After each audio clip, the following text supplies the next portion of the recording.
Abandoned Building Horror Stories. Story 1.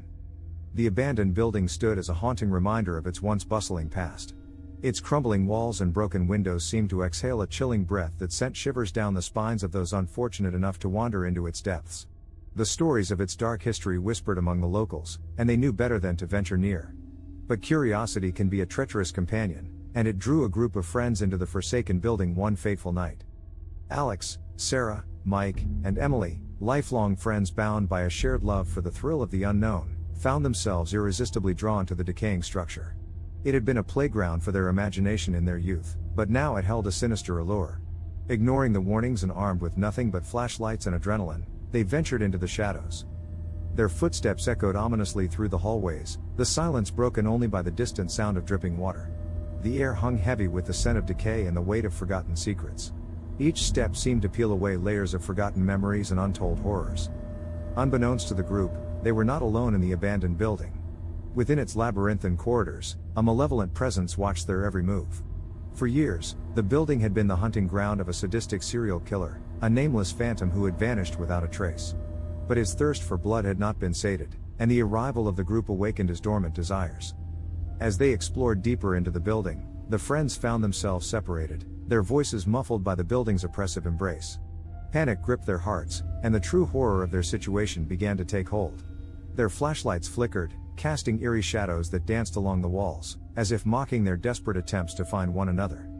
Sarah, a strong-willed and fearless woman, stumbled upon a room that bore the chilling remnants of the killer's presence.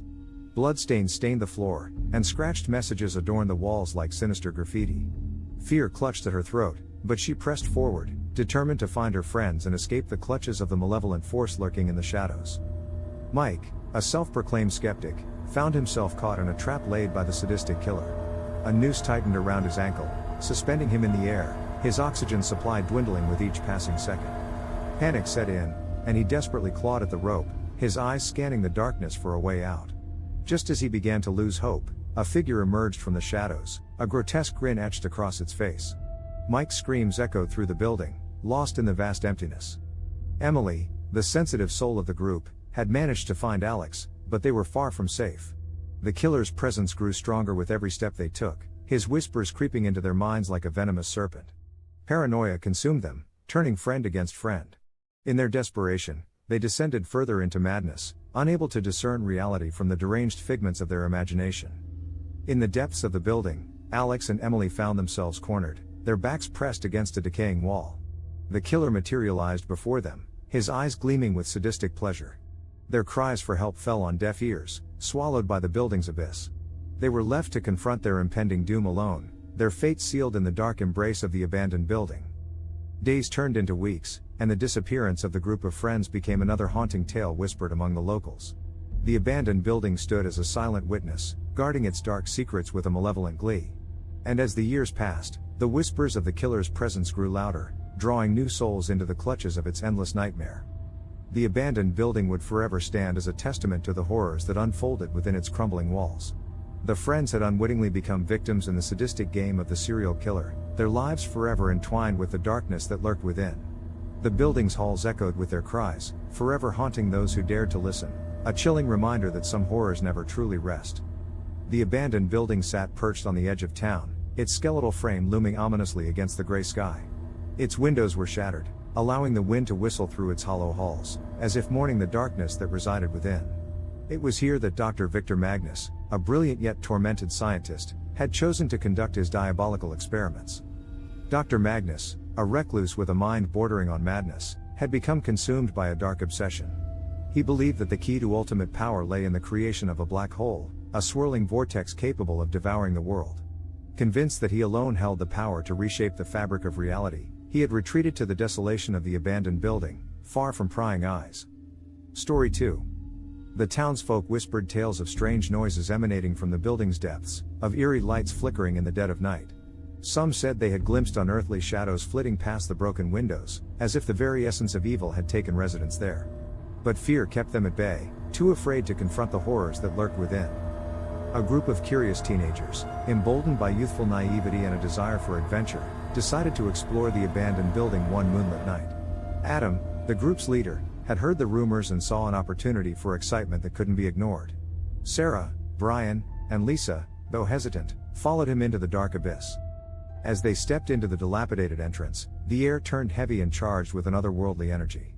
Dust particles danced in the beam of their flashlight, revealing the building's decayed grandeur. The hallway stretched out before them like an endless labyrinth, each step echoing their growing unease. Unbeknownst to the group, Dr. Magnus had been waiting for unwitting victims to stumble into his web of madness. He watched them through hidden surveillance cameras, his sunken eyes burning with a mix of anticipation and maniacal glee. They were pawns in his grand experiment, expendable souls that would fuel his quest for power. As they ventured deeper into the building's heart, the group stumbled upon a hidden laboratory. Rusty metal tables were scattered with vials of pulsating liquids, arcane symbols etched into the walls. Adam, ever the daredevil, approached a towering machine at the center of the room, its humming resonance vibrating through his bones. Without warning, Dr. Magnus materialized before them, his wild hair and mad eyes betraying his deranged brilliance. He spoke of his grand vision, of a world consumed by darkness, a vessel that would bend reality to his will. The group trembled with terror, trapped in the mad scientist's clutches. Lisa, the group's voice of reason, mustered her courage and confronted Dr. Magnus, begging him to abandon his monstrous plan. But the scientist, deaf to reason, only cackled in response. His manic laughter reverberated through the room, mingling with the pulsating hum of the machine, like a symphony of madness. Desperation fueled their actions. Sarah, driven by a surge of adrenaline, lunged at Dr. Magnus, hoping to distract him long enough for the others to escape. But the scientist was prepared. He activated the machine, unleashing a surge of energy that swallowed Sarah whole. She vanished into a void of nothingness, her scream swallowed by the abyss. Brian, paralyzed by fear, backed into a corner, his mind racing for a way out. As the machine crackled with untamed power, he spotted a hidden switch. With a leap of faith, he lunged for it, hoping to disrupt Dr. Magnus's mad experiment. The room shook with violent tremors, and the machine's ominous hum waned. Realizing that his grand plan was crumbling, Dr. Magnus lashed out at the remaining group members, his eyes filled with fury. But before he could deliver the final blow, a blinding light enveloped the room. The building shook with a tremendous force as the machine overloaded, its power spiraling out of control. In a blinding flash, the building collapsed upon itself, consumed by the chaotic energy of Dr. Magnus's failed experiment. The townsfolk, alerted by the cataclysmic event, arrived to find nothing but ruins and echoes of terror. The story of Dr. Magnus and his ill-fated experiment became a legend, a cautionary tale whispered among the town's inhabitants. The abandoned building stood as a chilling monument to the pursuit of power and the devastation that follows in its wake. And in the stillness of the night, the wind carried the mournful whispers of those who dared to peer into the void. Story 3. The abandoned building stood at the edge of town, a forgotten relic frozen in time.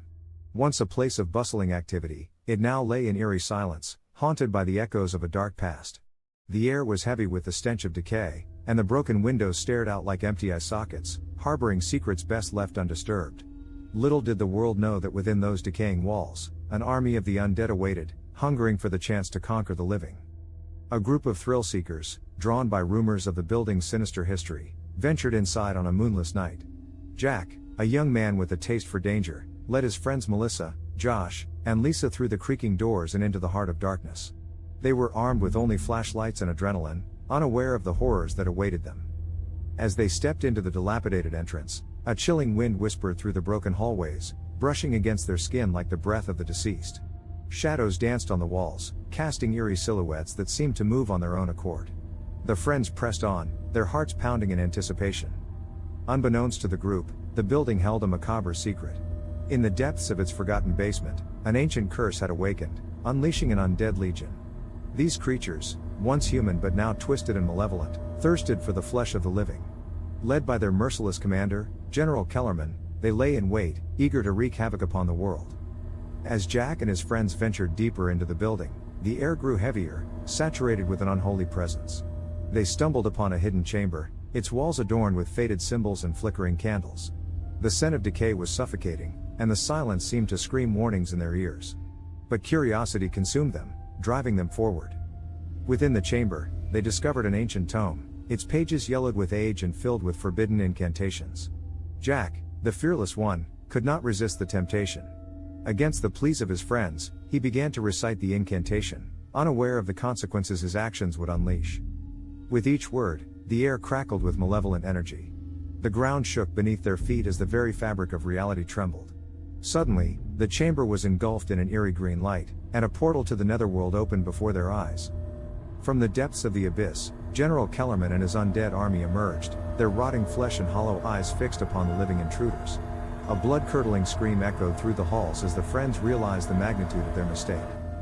Panic surged through their veins as they fled, the undead horde hot on their heels. In the labyrinthine corridors, they fought to survive, their flashlight beams illuminating the grotesque faces of the relentless pursuers. Melissa stumbled, her ankle twisted, and was snatched away by skeletal hands before their eyes, her screams silenced in an instant. Jack, Josh, and Lisa found themselves cornered, the army closing in from all sides. Just as all hope seemed lost, Lisa's eyes fell upon a broken window, moonlight streaming through the shattered glass. With a burst of desperation, they lunged toward the opening, the undead claws inches from their flesh. They emerged into the night, gasping for breath as they left the building and its horrors behind. The town, unaware of the impending doom, slept soundly. The friends, drenched in sweat and terror, vowed to warn the world of the undead army that lay hidden within the abandoned building's decaying walls. But as the night wore on, they realized that the curse had spread beyond the building's confines. The undead army, hungry for conquest, emerged from the shadows, spreading their malevolence throughout the town. Chaos reigned as the world descended into darkness, its fate sealed by a group of unwitting adventurers who had unleashed an unstoppable force. The abandoned building became a testament to the horror that awaited those who dared to disturb the slumber of the dead. Its crumbling walls stood as a chilling reminder that some secrets should never be uncovered, and some curses should never be awakened. The undead army, relentless and insatiable, claimed victory as the world succumbed to their ravenous hunger.